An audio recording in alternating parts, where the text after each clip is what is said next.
This is Honor 200 Pro, and today I will share a few useful camera tips and tricks on this device. So without further ado, let's go ahead and launch the camera app.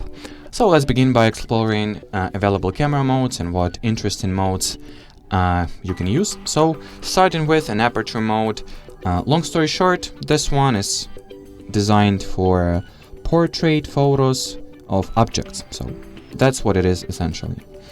Then if you'll scroll a little bit further, you will find the Camera Pro mode, which gives you manual control over the most important camera parameters, such as ISO value, shutter speed, exposure value, focus, white balance. The thing is, if you are not satisfied with how those parameters are automatically treated with the camera, or perhaps you are looking to get some specific result, which is not possible with automatic settings or automatic parameters that this camera sets, Camera Pro mode is a way to go for you. So this is the mode for people who would like to get more manual control over the pictures that they shoot. Then if we will continue looking at the available camera modes, you'll find the high resolution mode, which is pretty self-explanatory. It uses the best available resolution lens that this phone has. Now let's take a photo in the regular picture mode, regular photo mode should I say, and then we'll take an identical photo in the high res mode as well. And after we do that, we will go ahead and compare those pictures. So this photo has been taken in the high res mode, and this is the regular photo mode. Now I will zoom in as far as I can, and that's the level of details and the furthest I can zoom. You can see it yourself. I mean, the photo is pretty great. This little phone has an amazing camera.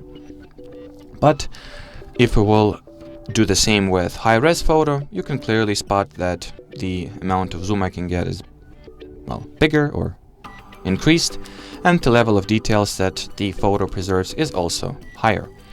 Now let's compare the resolutions. So the Pro mode shoots in 6K by 8K resolution, and the regular photo mode is 3K by 4K, as you can clearly see here.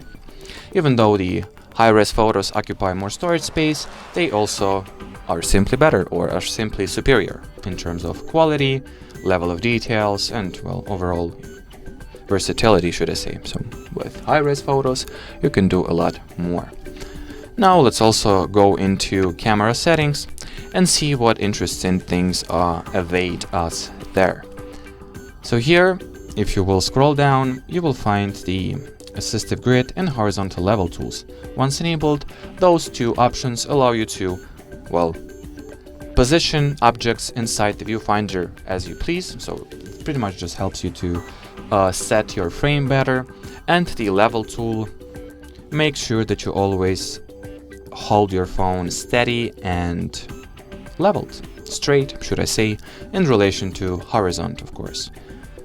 Well, the final little interesting option you might have missed, you will find in the regular photo mode if you open its options. Here you will find the moving photo, and once enabled, it's pretty much live photo or live motion photo. So here it is. Let's touch and hold. And as you can clearly see, it captures a lot of, it captures about a second or maybe a little less than that. And from there, you should be able to select an exact frame of the out of all the frames that this live photo consists of. And well, as far as this video goes, that'll be it. If you have any further questions, leave them in the comment section below. But as for now, thanks for watching and bye bye.